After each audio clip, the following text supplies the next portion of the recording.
It is now one of the most vibrant media on the African continent.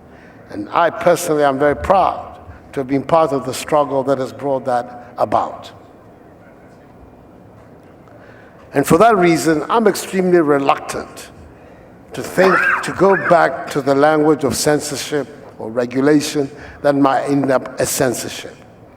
Clearly, self-regulation, as far as the media is concerned, is much better than external regulation. But nevertheless, we have an institution under our Constitution, the National Media Commission, that has been expressly charged with responsibility for managing the media, especially the state-owned media. It is extremely important that those of us in the political class continue to insist on the correct role that the media should play in our national life. It's a vehicle for information, and it's also a vehicle for accountability. I believe that the louder the voice is on that, the more chances that we will have of making sure that we have a media that not is only vibrant, it needs to be vibrant, because we can't have a media that is anodyne and is just accepting whatever is going on at face value. We need a vibrant media. But much as we need a vibrant media, we also need a responsible media. And I believe the louder our voice is collectively, civil society and the political class on that, the more likely it is that at the end of the day we'll have. Secondly, the media itself. We have to enhance the training of our media practitioners. The methods of doing that are there. They're known. They're no secret. That we need to enhance their training so that the professional standards that they should adopt are the internationally best accepted practices and the professional standards that we require to move a free society forward. Therefore, they have to devise methods to ensure that, and particularly to devise methods to ensure that our state-owned media doesn't become the propaganda wing of the ruling party at any one stage, but that it plays its role of giving the Ghanaian people relevant information and insisting on accountability. This is the way forward, as far as I'm concerned, in making sure that we have that vibrant but responsible media. Thank you. Thank you so much. Now we come to our final question before the summary one. And I begin with Dr. Abu Sakara Fossa of the CPP. What would be the main thrust of your foreign policy when elected as president? Ghana's foreign policy has rested on 4 pillars. The Convention of the United Nations, which guides our multilateralism, our South-South approach now, which was previously non-aligned policy, and our Pan-Africanist policy and our policy for regional integration. These 4 pillars have not changed, and they were instituted by the Convention People's Party. Others have come to tinker with them here and there, but they've remained fundamentally the same. What we will do to ensure we make significant advancement is to make it clear to the world that we will never align ourselves with any unilateral action by anybody, no matter how powerful, because this is based on the principle of maintaining sovereignty and dignity for everybody, everywhere. In a world where increasingly other powerful nations want to take unilateral actions, we must stand firm. Secondly, we must ensure that we expand the frontier of South-South cooperation to improve technology transfer quickly to make up for our deficit in manufacturing and improve our trade terms. We must also ensure that we remain committed to Pan-Africanism. We, at this moment, have lost the glimmer in our light as Pan-Africanists, because when we have been challenged to rise to the occasion, we have dithered. We did not take our good neighborly role in Ivory Coast seriously, and that resulted in a conflict that is still going on, and we are harboring the refugees. We must look to the ECOWAS Pact and ensure that we step up to the plate to resolve these conflicts. The security on our borders is important, and we must ensure that our foreign policy speaks to that. As to the issue of border disputes, yes, we must stand firm on principle as to the mechanisms that we use at the moment, but we can also look to compromise for exploration.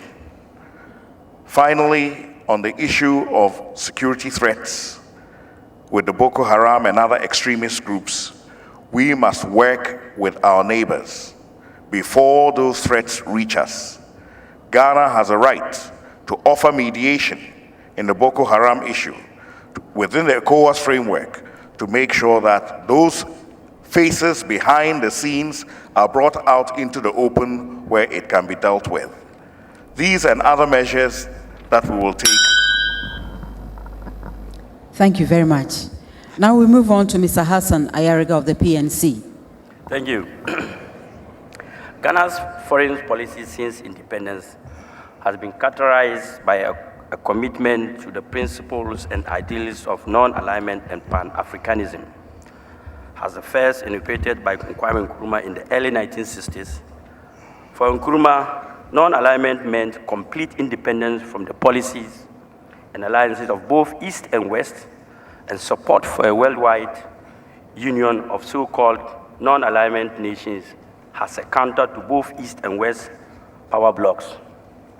Pan-Africanism, by contrast, was a specifically African policy that envisions the liberation of the African people and political unity of the African continent. The critical meeting of organization of the AU of the 1963 was held in Accra. Dr. Kwame Nkrumah was a key leader in the international arena, and many progressive nations and forces looked up to him for inspiration. Today, the voice of Ghana in international circles is very low. The PNC government will return Ghana to its inavailable position as a leader in ECOWAS and a leader in AU and a leader at the UN, that is United Nations. Under the PNC, Ghana will not just attend meetings at these international fora. Ghana will develop substantive positions and documentations and rally progressively forces behind her to push for those positions and treaties and declarations. The PNC government will continue to advocate closer economic ties with neighboring states and objectives of Ghana foreign policy, which include maintaining friendly relations and cooperations with all countries, and that desires such cooperation irrespective of ideological consideration on the basis of mutual respect and non-interference in each other's internal affairs. Africa and its liberation and unity will naturally be the cornerstone of Ghana's foreign policy under the PNC government. Another important principle of Ghana's foreign policy involved the closest possibility, the cooperation with neighboring countries with which the people of Ghana shall share cultural history, ties of blood, and economics. The results have included various bilateral trade and economic agreements and permanent joint commissions involving Ghana and its immediate neighbors. These measures have contributed significantly to sub-regional cooperation, development, and the reduction of tension. Thank you very much. Thank you also. We now move to the Honorable Nana Akufo-Addo of the NPP. Thank you very much, Madam. Madam, the traditional foreign policy of our country has seen cooperation within ECOWAS and cooperation within the African Union as the central elements of our foreign policy. Unfortunately for us, the one contribution of the Mills Mahama administration to our foreign policy making was perhaps the most disastrous invention so far, the Jiwufi Asem foreign policy. Your neighbor's house is on fire, and you will turn your back and concentrate on your own affairs and watch your neighbor's home go up in smoke. That was not the policy that has been defined by several generations of political leaders in our country. The Kufuor administration, which I had the honor and the privilege to act as foreign minister for 5 years, took extremely seriously the principle of good neighborliness. What we needed to do to make sure that we are on good terms with our brothers on the Côte d'Ivoire and Burkina Faso and Togo, because this is our immediate catchment area. We need to go back to that principle. And that is why today, a major blot on our international reputation is that our country is being seen as a haven for people to act against a neighboring country. We talk about the Ivorian crisis. The United Nations has published a report in which it has stigmatized our country as providing space and base for Ivorian dissidents to subvert and destabilize the Ouattara government. This is a course of conduct that an Akufo-Addo government is going to bring to an immediate end and restore the traditional Ghanaian foreign policy position of cooperation and good neighborliness, and within ECOWAS and within the African Union. We need to go back to that policy because cooperation within ECOWAS is going to be able to give us a community market that will be critical for our economic development, and also provide us with the opportunity to deal with important transnational problems that are facing all the countries of West Africa: drug trafficking, human trafficking. If we are able to strengthen the mechanisms of ECOWAS, we will then have a regional organization that will be in a position to confront these matters with greater strength and greater authority. And that is going to be the foreign policy position that we're going to take. Ghana is going to cooperate with all friendly nations, but we're especially with the nations that also have, like us, democratic systems of government. That's going to be the thrust of Ghanaian foreign policy, and to ensure that our nation gets the necessary benefit from our international transactions. Thank you very much. We now move to His Excellency John Mahama of the NDC. Thank you very much. Thank you very much. Let me use the first 30 seconds to correct an impression. Ghana is not being used to destabilize Côte d'Ivoire. We're doing everything possible. I declared on the UN stage that we're not going to allow our country to be used to destabilize any of our neighbors. And I'm not only talking, I'm walking the talk. I talk to President Ouattara regularly, we share information. Recently, we arrested 2 people who were trying to run arms to Côte d'Ivoire. We interrogated them, we handed them back to the Ivorian authorities. Relations between us are great. There's confidence between myself and President Ouattara. But let me talk about the planks of my foreign policy, and some of it is in operation already. The first is Africa as the centerpiece of our foreign policy. Because we belong to a continent, our focus is on how to make that continent a better home for all of us. And so that is the centerpiece of our foreign policy. And under that centerpiece, we would continue to play our role in African affairs in a bold way.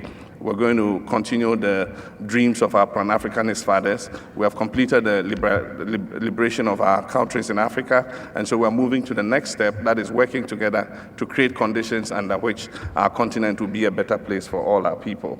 We will meet all our obligations under the African Union, the protocols, the rules and regulations. We will support regional bodies, the Pan-African Parliament, of which I was a distinguished member for many years, the African Court of Human Rights. We will continue to work for that. We will work for peace and security on our continent. The second obligation would be to promote regional integration. We belong to West Africa. ECOWAS is our sub-regional body. We'll continue to push for integration so that our economies can have better viability of scale.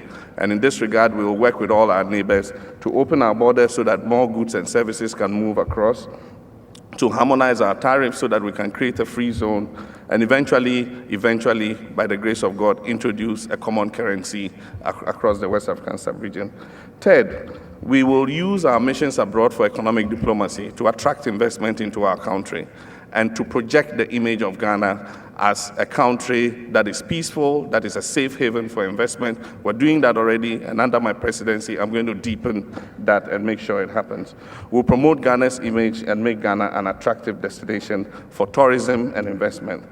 And then fourth, we'll continue to play our global role in the world body. We'll speak our minds boldly, like I did recently when I represented Ghana at the United Nations General Assembly. We will not be cowed by anybody. We'll express our views, and we will be friends to everybody. We will continue our peacekeeping role, for which Ghana is held in high esteem, and we will deploy our soldiers in any areas that our services are needed. We will cooperate for eradication of pollution and all global targets for which we must work as humankind rather than as individual countries. Thank you, Mr. President. Gentlemen, we have come to the end of tonight's debate. Nanado has a rebuttal. Okay, I'll take that rebuttal before I give each of you an opportunity to make his closing statement. Yeah, I want to have a rebuttal, if I may. All right, thank you very much. I believe the President is aware of the UN report to which I refer. A report that identified the persons, the venue, and the subject of deliberation of Ivorian dissidents that took place in Takoradi. On the publication of the report, his National Security Coordinator went on the air to say that they were looking into the matter. We've not heard any other statement since then. If indeed they were looking into the matter, that suggests that they were unaware of the meeting. That is a matter that should cause all of us great concern, that meetings like that are taking place. Outsiders can come and find the evidence, but that our own national security is not aware. If it was aware of the meeting and turned a blind eye to it, it reinforces the point that is being made, that our country is being used as a conduit for the struggle of dissidents against the legitimate government of the Côte d'Ivoire here. I believe this is a serious matter, and it is not a matter that we can easily brush under the table. We need to be unequivocal. I'm glad to hear that the President is saying he's cooperating with President Ouattara. That is as it should be. But we will want to make sure that that cooperation means that all those who are here in our country as refugees, and we have a reputation, and an enviable one, of welcoming all and sundry who are in trouble in their own countries to come and find a safe haven here in Ghana. But that it is made absolutely clear to them that Ghanaian territory can and will not be used in hostility against a neighboring government. Thank you very much. Dr. Sakara indicates he wants a rebuttal, and then I'll come to you, Mr. President. I think what is clear is, besides the security issues, is that simply not enough is being done for regional integration. And if we carry on along the existing path, where the key strategic projects for regional integration, the West African gas pipeline is one, the Lower Coastal Road is one, the rail link to Hamile and into Burkina is another, also the Eastern Corridor is another. If we continue down the path where each country takes individual loans and does a part, we will always have gaps in the system and we will have bottlenecks. We would want to move into a situation where we prompt ECOWAS and empower ECOWAS to take on the supervision of certain critical infrastructure and do the contraction at that regional level to ensure that those infrastructure get put in place. Because